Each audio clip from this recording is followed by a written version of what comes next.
루이비통, 디올, 불가리 등의 럭셔리 브랜드들을 소유하고 있는 기업은 어디일까요? 각각의 독창성을 가져야 할 럭셔리 브랜드들이 기업화가 되면 명품만의 특별함이 사라지진 않을까요? 향수, 시계, 패션 제품들 등 LVMH 사업별 매출 중 두 번째로 큰 영역은 어디일까요? 이번 영상에서 LVMH에 대한 모든 것을 알아보겠습니다.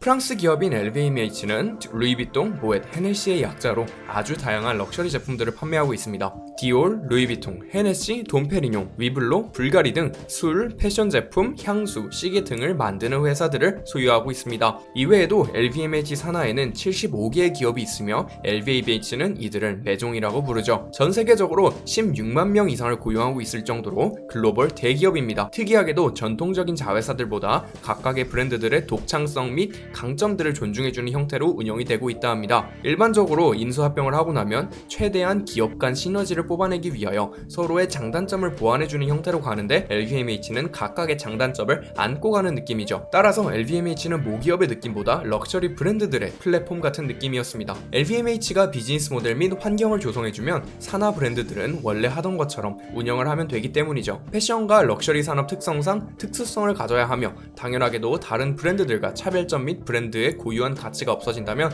사실상 실패한 브랜드라고 볼 수 있습니다. 그래서 가죽 신발로 유명한 베를로띠는 LVMH가 인수한 후에도 계속 가죽 신발만 만들고 있으며 럭셔리 여행 가방으로 유명한 리모아 역시 여전히 여행 가방만 만들고 있습니다. 그리고 이미 예측하셨을 것처럼 크고 작은 회사들을 인수하는 형태로 LVMH는 사업을 확장해 나갑니다. LVMH는 총 6개의 사업 영역을 가지고 있습니다. Wines and Spirits, Fashion and Leather Goods, Perfumes and Cosmetics, Watches and Jewelry, Selective Retailing and Other Activities로 나뉘죠. Wines and Spirits는 샴페인, 와인, 증류주인 꼬냑, 보드카, 위스키 등을 만들어 파는 사업을 운영하고 있습니다. 총 매출의 10% 정도를 차지하며 샴페인 및 와인은 그중 45%를, 꼬냑 및 증류주들은 55%를 차지하고 있죠. 샴페인 및 와인을 만드는 브랜드들은 샴페인으로 유명한 모에드 앤 쌍동, 돈페리뇽, 루이나 등이 있습니다. 꼬냑 및 스피리츠를 만드는 브랜드들은 꼬냑은 헤네시, 위스키는 글렌모렌지, 보드카는 벨베데르가 있죠. 전체적으로 매출은 상승세이며 단일 국가들로는 미국과 일본에서 가장 큰 매출이 발생하고 있습니다. 영업마진은 31% 정도로 꽤나 높은 편이죠. 두 번째로 패션 앤 레더 굿즈는 저희에게 명품으로 가장 잘 알려진 패션 제품들입니다. 총 매출의 41%를 차지하고 있을 정도로 LVMH에서 가장 큰 사업 영역이죠.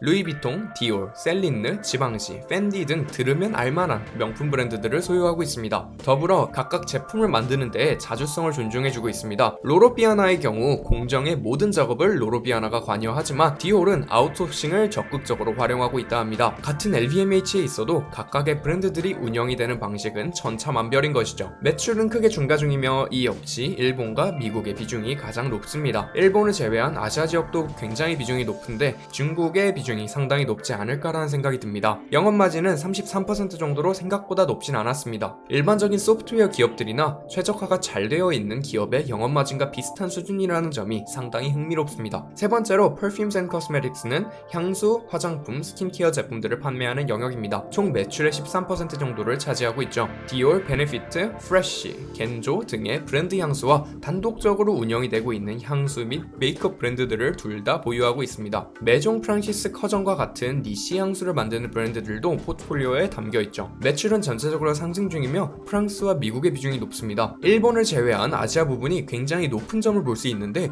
메이크업 및 스킨케어 제품이 중국과 동남아 지역에서 잘 팔리고 있다는 점을 예측해 볼 수 있습니다. 영업마진은 10% 정도로 낮습니다. 네 번째로 Watches and Jewelry는 시계와 보석류 장신구를 만드는 영역입니다. 총 매출의 8%를 차지하고 있죠. 태그 호이어, 위블로, 제니스, 불가리, 쇼메 등을 보유하고 있습니다. 매출은 상승 중이며 일본 비중이 눈에 띄게 높습니다. 영업마진은 16.7% 정도로 고가의 제품을 판매하고 있음에도 불구하고 의외로 낮은 수치라는 점을 볼 수 있습니다. 다섯 번째로 LVMH 사업 중 가장 덜 알려진 유통 부분인 Selective Retail입니다. 총 매출의 무려 28%를 차지할 정도로 LVMH 그룹에서 두 번째로 매출 비중이 높습니다. 면세점, 세포라, 백화점 등을 통하여 수익을 얻고 있죠. 특히 세포라는 매출은 메이크업, 향수, 스킨케어 제품들을 판매하고 있는 한국의 올리브영과 비슷한 포지션에 있는 브랜드입니다. 세포라는 미국, 캐나다, 중동에서 점유율이 1위로 가장 높은 매출을 올리고 있습니다. 더불어 세포라는 온라인몰도 운영하고 있어 이커머스 체인에 올라타 있다고도 볼 수 있죠. 매출은 상승 중이나 코로나 때문에 어느 정도 매출에 영향은 있었을 것이라고 봅니다. 유통업이기 때문에 영업마진은 가장 낮은 9.4%입니다. 여타 사업들은 금융신문사, 부동산, 요트 디자인 및 제작사, 호텔, 놀이공원 등을 보유하고 있습니다. 전체적인 LVMH의 매출은 꾸준하게 상승 중입니다. ROE 역시 20% 정도로 꽤나 높은 수준을 유지 중이죠. 2019년도 LVMH의 배당은 주당 4.8유로로 배당 수익률은 약 1.2% 정도네요. 코로나 때문에 약 30% 정도를 줄였다고 합니다. 2020년도 1분기 매출은 코로나의 영향으로 약 17% 정도 감소했는데 패션 영역에서만 9% 정도로 하락했다고 하죠. 매출 대비 주가는 상당히 높은 편이며 현금도 꽤나 많은 편입니다. 부채 자산 비율은 급격하게 높아졌으나 모아둔 현금 비중이 꽤나 크기에 이 현금으로 무엇을 살지가 관건인 것 같습니다. 2019년도 미국의 장신구 브랜드인 티파니를 인수하기로 했으며 이에 따른 부채 발행이라는 생각이 듭니다. 티파니를 인수함에 따라 빈약했던 LVMH 주얼리 사업을 강화했다는 평가를 받고 있죠. 사실 LVMH의 모든 영역에 있는 모든 브랜드들에서 신제품과 구제품 모두 매출이 상승하고 있기에 굉장히 유기적인 성장을 하고 있는 기업이라는 생각이 듭니다. 꾸준하게 매출이 올라주기만 한다면 주가는 오를 테니